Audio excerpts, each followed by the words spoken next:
kemarin kan kita kan bahas masalah ini toh. Kalau sebenarnya Ya, Pak, yang VTuber itu mulai buat video-video selain video live streaming. streaming. Aduh, ya udah deh, kita langsung aja lah ya. Halo semua, perkenalkan, aku Raf, dan Aku Rizal. selamat datang di Ngoding, Ngobrol and Sharing. Jadi hari ini ya kita akan membahas tentang VTuber. Sebenarnya tuh banyak bahasan tentang VTuber ini ya. Jadi yang pengen ku bahas sama kalian tuh sebenarnya banyak. Cuman mungkin kesempatan kali ini kita mulai dari awal mula VTuber. VTuber itu apa sih gitu? Nggak mungkin orang sekarang nggak tahu apa itu VTuber, tapi sebenarnya VTuber itu kependekan dari virtual YouTuber yang seharusnya mereka aktif di platform YouTube sebagai YouTuber. Hmm. Dan makin ke sini itu sebenarnya nggak bisa dibilang VTuber juga karena banyak VTuber itu yang tidak streamingnya di YouTube seperti di Twitch, di Iya. Bilibili, ada di platform lain mungkin live streaming di TikTok atau di Instagram. Mungkin lebih tepatnya disebutnya V-streamer. Jadi virtual streamer itu mungkin lebih tepat karena walaupun pada dasarnya setiap YouTuber itu pasti punya akun YouTube ya, walau ya terlepas dari apa yang mereka upload di sana, tapi pokok streamingnya itu biasanya tidak di YouTube, terutama untuk yang VTuber-VTuber internasional di luar Indo ya, kayak Hmm. IN atau JP itu Iya. biasanya kalau JP mungkin masih lebih banyak di YouTube, tapi kalau IN mereka lebih milih Twitch. Contoh Visojo, Visojo itu ada agensi besar untuk VTuber, dia sebagian besar VTuber yang mereka kelola itu di Twitch, jarang sekali di YouTube untuk streaming. Dan YouTube itu hanya untuk nge-share video-video kayak aktor streaming atau yang lucu-lucu di streamingnya dia di-share di YouTube Potongan ya, gitu. potongan-potongan. Potongan-potongan. Tapi untuk di Indo sendiri yang kulihat sejauh ini untuk VTuber memang masih banyak di YouTube, tapi mereka seperti yang kita bahas kemarin, apa ya, bukan meninggalkan streaming, tapi fokusnya itu tidak hanya streaming, mereka lebih banyak-banyakin short atau collab sama VTuber lain, atau nih yang lagi meta tuh Momi. Jadi dia bawa ibunya dan ngajak untuk streaming. Ah ya, Itu meta sih sekarang. Itu banyak ya. banget sekarang. Kobo. Kalau Oli, dari JP aku tahu ini Pekora. ayah, Ya Bapak itu Ikora benar. Terus itu itu lumayan naik aku, loh, mamanya Pekora. iya sampai ada apa ya? Aku sempat dengar berita katanya dibuatin channel sendiri, bener-bener debut VTuber apa sendiri, tidak numpang dekora gitu loh.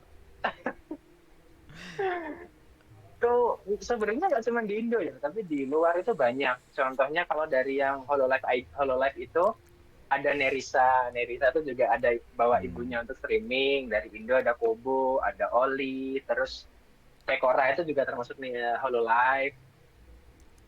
Banyak Hmm. banget. Bahkan ada juga yang tidak dibuatkan karakter. Kalau yang tadi kita bahas kan mereka benar-benar dibuatin karakter ya, kayak ada gambarnya terus Oh, ya. diperkenalkan ini ibunya gitu. Ada juga yang cuman dia ngajak aja tapi nggak ada karakternya. Jadi kayak perkenalin ini ibuku, terus diajak ngobrol tuh ada. Dan itu banyak sekali. Aku nggak tahu kenapa, tapi sekarang itu jadi meta sih. Nggak tahu kenapa. Dan banyak penontonnya karena pada apa ya fetishnya sudah ke sana soalnya. Iya, ke mami-mami Iya, something. ngomong-ngomong. Ya, kita cinta mami-mami. Sorry, sorry.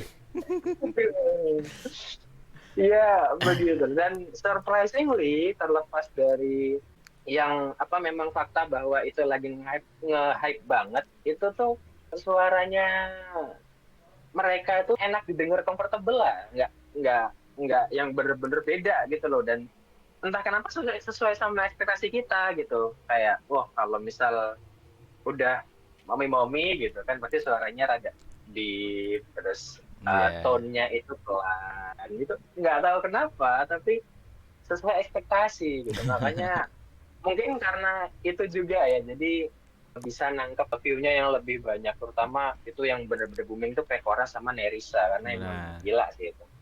Ngomongin Iya. soal VTuber, VTuber pertama yang aku tonton itu dulu banget itu.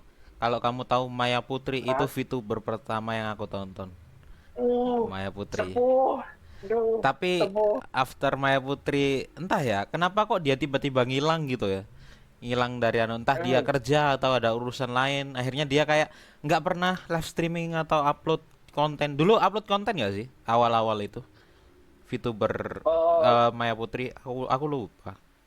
Maya Putri. Kayaknya dia itu start upload konten ketika udah mulai nggak bisa streaming, kalau aku nggak salah loh ya. Karena dulu, kalau aku nggak salah, dia bener-bener sepuh VTuber Indonesia nggak sih? Itu Hmm. VTuber pertama dari Indo kan?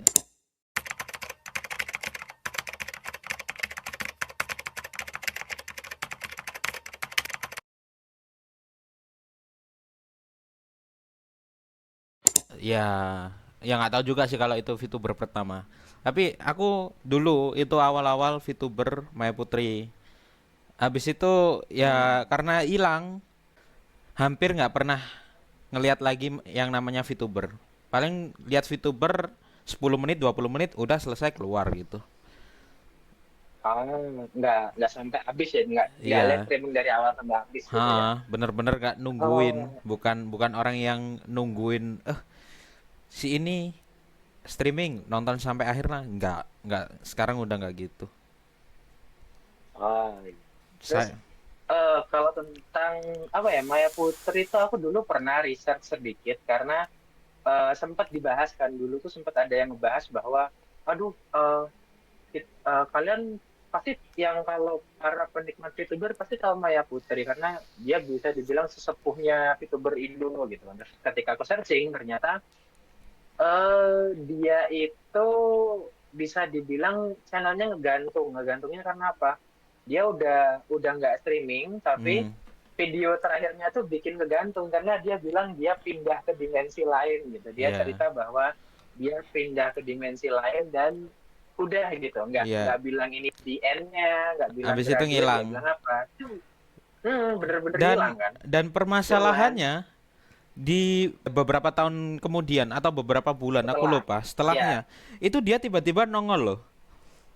Dia tiba-tiba nongol hmm, upload video kayak entah di tengah-tengah anta beranta gitu, video literally video ya, bukan bukan live streaming ya.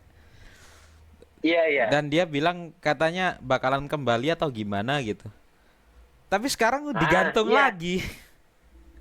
Betul, maka dari itu aku, karena sebenarnya ya aku ngikutin VTuber itu bukan dari awal banget, tapi pertengahan. Jadi aku nggak ngikutin dari bener-bener 2019-an, karena kan Maya Putri kalau aku nggak salah dia bener-bener yang aktif streaming tuh kalau nggak 2019, 2020 mungkin ya kalau aku nggak salah. Hmm. Jadi aku nggak ngikutin dari awal, tapi karena ada si VTuber yang ngebahas topik itu baru aku searching, dan aku searching itu ketika video yang kamu bilang itu udah muncul. Jadi dia udah kayak teleport ke dimensi lain, terus aku akan kembali. Cuman kayak aku tungguin, Aku aku subscribe dan kuliah, ya, kita terus semua munculnya menunggu. tuh udah nggak ada. Iya, udah nggak ada gitu loh. Itu agak agak kecewa Terus sih. iya, tapi masalahnya gini Sal. Eh, ada ini apa ya, teorinya fan ya. Aku nggak tahu ini benar atau tidak, tapi kamu pernah lihat VTuber Alia Adelia nggak sih dari Hololive ID? Enggak, aku nggak pernah. Aku selain VTuber yang kayak Kayla, habis itu Kobo, itu selain itu nggak pernah lihat. Nggak pernah. Jadi fans yang seperti kamu kan, kamu nonton VTuber yang pertama itu kan? Aku Ya, lupa lagi namanya. Apa ini namanya Mai itu? Putri. Ini Mai Ah, Putri. Maya Putri. Kamu nonton Maya Putri kan? Ya. Nah, jadi viewersnya Maya Putri itu ketika mereka nonton Alia Adelia itu merasakan bahwa suaranya itu mirip, dan mereka berteori bahwa si Alia Adelia ini merupakan reinkarnasinya dari Maya Putri gitu. Hmm. Tapi VTuber itu bukannya karakternya berdasarkan karakter aslinya ya? Ah, ini menarik nih. eh sejauh ini sebenarnya itu apa ya, nggak bisa dibilang salah tapi nggak bisa dibenerin juga, karena tidak semua VTuber itu memiliki live 2D atau karakter dua dimensi atau tiga dimensinya itu sesuai dengan orangnya langsung. Mungkin kalau misal ambil contoh yang agak ekstrim, yang semi semi hewan lah, kayak siapa ya? Si lumba-lumba itu, Eh aduh siapa ya namanya ya? Shelly Lee, iya Shelly Lee, Ya, Paus Orca itu. Kalau Bowser. Kukira karakternya lumba-lumba loh. seperti itu, bukan, itu Paus Orca bro, Paus Orca. Sorry, sorry. Iya. Jadi Shelly Lee itu gabungan dari dua hewan, orca sama Paus Orca sama kucing, namanya Orcat. Hmm, Gitu. Jadi setauku kalau VTuber luar negeri seperti contoh Kaeson itu dia karakter live 2D-nya berdasarkan karakter dirinya ya dia, dirinya ya. dirinya dia. Tapi setauku tidak semua VTuber seperti itu, karena pada dasarnya konsep awal dari VTuber itu sendiri merupakan cara untuk seseorang yang tidak pede dengan dirinya sendiri, entah itu karena mungkin maaf penampilannya, atau mungkin eh, dia tidak pede dengan apa yang ada di dirinya, tapi dia Hmm. ingin streaming atau ingin tampil gitu. Makanya terciptalah VTuber gitu. Dia menciptakan karakter yang sesuai yang dia inginkan dan dia gunakan untuk menunjukkan bahwa itu dia gitu, streaming atau bikin konten seperti itu. Karena VTuber sendiri itu mulai booming di tahun pandemi, di Eh, 2019-an itu Before COVID. sudah, iya, langsung pamornya atau hype-nya naik. Karena apa ya, semua orang berada di rumah, tidak Iya. bisa kemana-mana, stres karena penyakit, butuh hiburan langsung. Iya. Tampillah itu VTuber. Pamornya naik Iya, tuh. padahal sebenarnya orang pertama yang menggunakan karakter live 2D, atau bisa dibilang orang pertama yang menggunakan karakter untuk streaming itu, kalau aku tidak salah di tahun 2016. Jadi itu udah jauh sebelum pandemi ada, itu udah ada gitu loh pencetusnya. Cuman ya mungkin karena belum se-hype sekarang atau pada waktu itu, makanya dia tidak terlalu naik gitu loh. Tapi ketika di tahun 2019, 2020 itu langsung naik banget, Hmm. gila. Aku nggak tahu hype itu, bahkan aku dulu juga tapi ngejudge gitu. Jadi kayak apa sih gitu loh, YouTuber kok kayak karakter-karakter gitu. Iya. Aku dulu cuma aku dulu ngejudge. Banyak, banyak kok orang yang awalnya awalnya kan kayak apa sih, apa sih? Tapi pada akhirnya semuanya ikut juga. Ya nggak semuanya sih, tapi Iya, orang yang sebelumnya bilang apa sih sekarang juga jadi lihat VTuber juga ujung-ujungnya. betul. Karena semakin kesini konten yang mereka sajikan bukan cuma streaming, dan bahkan konten di streamingnya pun sebenarnya semakin beragam gitu. Ada Hmm. yang main bareng sama viewers, ada yang main bareng sama YouTuber atau collab gitu kan. Ada juga yang Mhm. ngobrol gitu kan. Kayak kita Ngobrol nih biasa. kayak Hmm. ngobrol, ada juga yang curhat. Banyak sekarang konten-kontennya.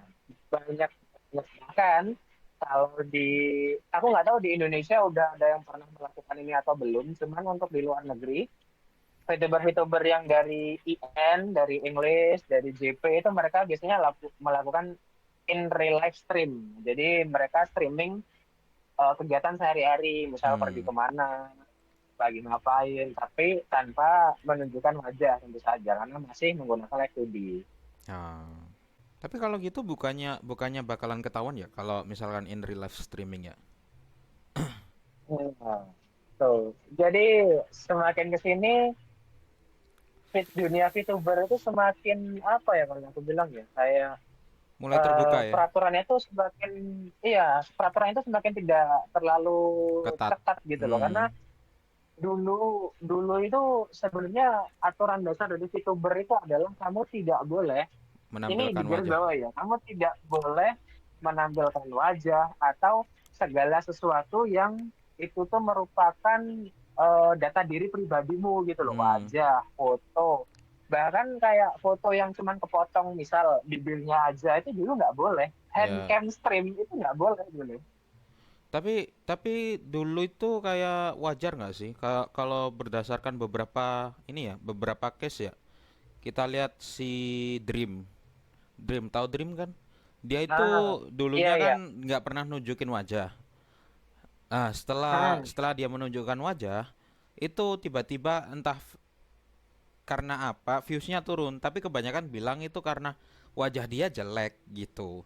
Jadi kayak ketakutan itu ada pada ini, pada orang yang menaungi VTuber-VTuber itu kayak mereka takut view dari VTuber yang mereka naungi itu bakalan turun. Karena mungkin viewersnya merasa bahwa, ih, kok dia nggak sesuai sama Ekspektasi. karakternya yang di F2D sih gitu. Ya, kayak aku kira bakalan seperti ini, ekspektasinya terlalu tinggi. Jadi kayak wah, ternyata Iya, ternyata jauh sekali. Ya habis itu hilang viewsnya turun gitu. betul. Sebenarnya alasan banyak orang yang benci VTuber itu karena yang pertama dia itu bener-bener kan tidak bisa seterbuka itu kan dulu. Jadi bener-bener handcam stream itu nggak boleh. Jadi segala sesuatu yang berkaitan dengan data diri pribadi, entah itu foto, alamat atau apapun itu kan nggak boleh sama sekali ya. Jadi itu tuh menjadi ladang atau sebuah cara untuk seseorang bisa menipu orang lain. Aku yakin kita semua udah pasti pernah dengar lah ya. Ada VTuber, dia karakternya itu tuh cewek, imut cantik, tapi Oh, pada suatu stream itu dia tidak sengaja mengaktifkan webcamnya dia dan apa yang terjadi ternyata orang di balik karakter itu merupakan bapak-bapak waduh. dengan suara yang dia buat sedemikian rupa menjadi perempuan atau bisa sering kita sebut dengan hode ya kalau Iya, tidak salah. itu menghancurkan ekspektasi sehancur-hancurnya.